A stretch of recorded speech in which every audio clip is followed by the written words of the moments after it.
là, hein. Il y a 4 mois, oui, la France est en guerre, les hôpitaux sont débordés, les centres de réanimation débordent, c'est une catastrophe, on n'a plus de lits, c'est terrible, c'est la guerre. 4 mois plus tard, concrètement, qu'est-ce que vous avez fait? Est-ce que vous avez construit un seul hôpital? Rien. Est-ce que vous avez fait des tentes pour accueillir des malades supplémentaires? Que dalle. Est-ce que vous avez donné du matériel pour les centres de réanimation? Que dalle. Par contre, quand c'est la Coupe du Monde de foot, vous faites des stades en 15 jours, ça sort du sol comme des champignons. Les stades, ils les font en 3 semaines. En Chine, ils ont fait un hôpital en 10 jours. Nous, ça fait 4 mois, on n'a même pas des couvertures en plus. Un oreiller non plus. Bon, bah écoute, c'est super, hein, vive la France. Et arrêtez de nous balancer de la poudre aux yeux pour camoufler vos incompétences à parler de l'islam H24, c'est terrible. Les femmes voilées, les piscines séparées pour les femmes, le séparatisme, les extrémistes, les hommes qui se douchent en caleçon après, c'est un signe de radicalisation. Vous allez arrêter de casser les couilles aux musulmans, mais c'est quoi ce bordel? Là, si ça continue à ce rythme-là, ils vont dire que le coronavirus, il a muté et que les musulmans ont créé une bactérie qui s'appelle le Hamid-19.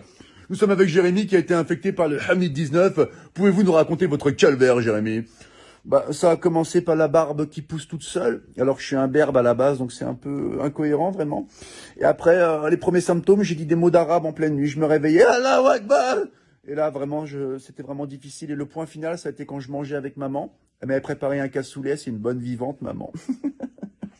Et puis là, d'un coup, il y a une phrase qui est sortie. Ashhadu an la ilaha illallah wa ashhadu anna Muhammadan Rasulullah. Le verdict était sans appel. Maman a appelé les pompiers. C'était le Hamid 19. Mais aujourd'hui, ça va beaucoup mieux. Hein. Je vais à la chasse avec mon berger allemand et je fais de la pétanque avec papa.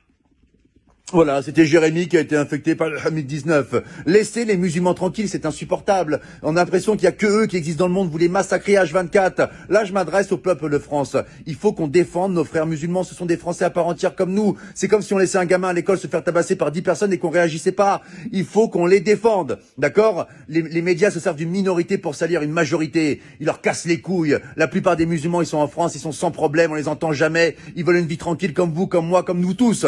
Laissez les musulmans tranquilles. Et là, c'est pas un rebeu, c'est pas un Renoir qui vous parle. C'est un blond aux yeux bleus qui vient de Bretagne et qui t'emmerde, espèce de facho de merde. Ah oui, attention, j'ai fait du Krav Maga, moi je te nique ta